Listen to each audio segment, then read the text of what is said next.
are Sepulchral Stalkers, any good in patch 5.1. Tomb Kings were one of my big loves of the Warhammer 2 era, and with a few minor changes and improvements, they're actually a lot more solid than a lot of people appreciate. So while I need to catch up with my Lord and Hero videos, let's go straight for the jugular with a weird unit. Spitting in the enemy's eye like a feral troglodyte, but halting charges cold like Celestial Dragon Gar. There are not really many units like it, which makes it great for my purposes.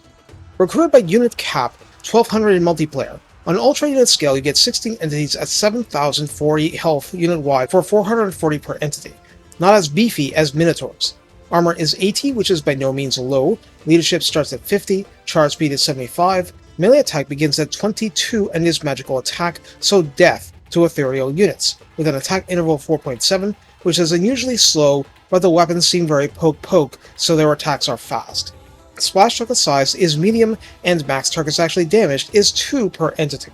2 is particularly narrow, and explains a lot about how this unit drowns when faced with normal-sized units, and seems like it just can't keep up with mass. Melee defense starts at 30, which is decent enough without being better than decent.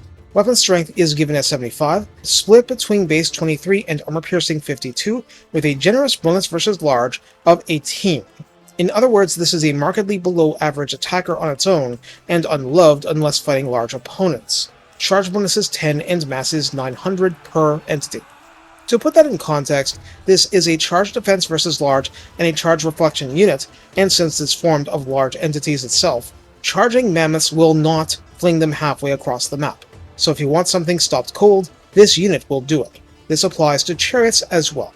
For ranged, because without range this would be kind of rough, ammunition begins at 12 volleys. Range is 80, relatively short. Missile damage is officially 130, and it too is magical attack, and thus true death to ethereal units. Split between base 26 and armor piercing 104 per impact. 1 spit per stalker per volley. Reload time is an even 10. Total accuracy the standard 20. Calibration distance of 80 means that there is no inaccurate range, quote-unquote, with a unit by default, and calibration area is 3, so actually not perfectly pinpoint, an issue for attacking foot lords, but still in contention. Note that the shots count as artillery, and therefore shields are completely ineffective unless it's combined with ballistic plating. These shots have 0 penetration. What you hit is what you get. Point being, it's doing heavy armor-piercing, ranged damage to large targets with pretty large amounts of accuracy. The unit causes fear but not terror, is not a siege attacker, is a construct, has stalk, and has vanguard deployment. Now what you can do with vanguard deployment can be extremely limited and depends on the specific lord and stuff. You should be very careful with your stalkers and not just YOLO them despite the stalk, and also let me mention right now, when the enemy is advancing on you, 50 speed seems slow, even for looping around into artillery. Just be aware of that.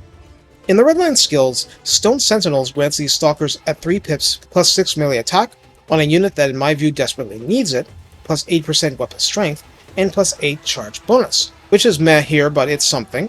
Dune Rider grants rank 7 stalkers plus 10 armor, plus 5 more melee attack, and 10% physical resistance. In the tech tree, Wisdom of the 3rd Dynasty grants you access to the Tech Leash Administrators, adding plus 10 armor, plus 5 melee attack, and plus 5 melee defense. If you counted, that's plus 16 melee attack possible from Redline and Techs. This of course doesn't count what you get from just leveling the unit. Now if you're wondering how to do even better, My Will Be Done, or equivalent, from the Tomb King lords themselves, grants plus 5 melee attack and plus 5 melee defense in a bubble, and Wrath of the Creator from a Necrotext grants plus 5 melee attack and plus 6% weapon strength if nearby. Anything else will be a product of magic. So how do we use the Stalkers? It's not easy, is it? A lot of units have more obvious applications, this one feels more of a mystery. We've established that its attacks are far too anti-large specialist and too narrow to dominate and bully massed units. It's not Croxigors. If it looks like it's built specifically to counter monstrous infantry, chariots, and single-entity monsters, that's kind of because it is.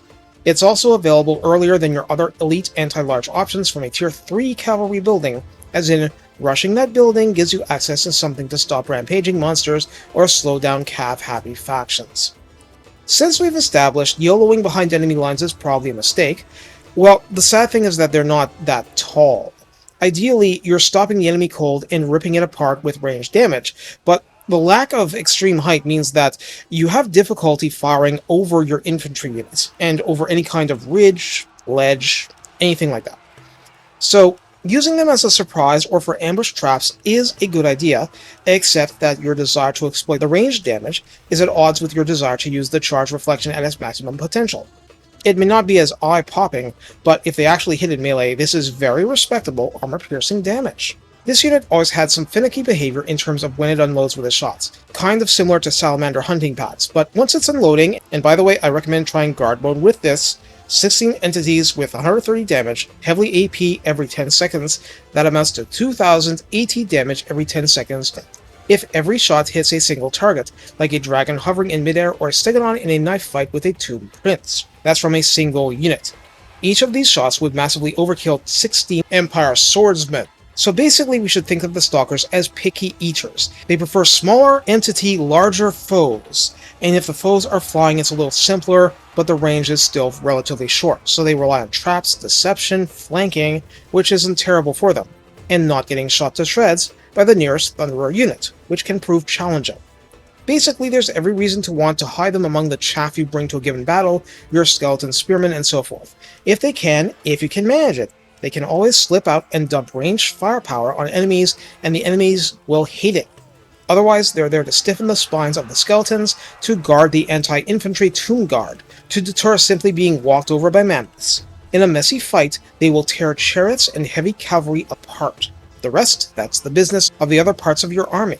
Of course, being stalking units and not particularly shabby at handling themselves, you might be able to get them into a settlement and backcap it. It may not be easy, but at least you have the option. Take care, and have fun ambushing from under the desert sands, since at 50 speed, that's a lot more likely than running stuff down in the open field.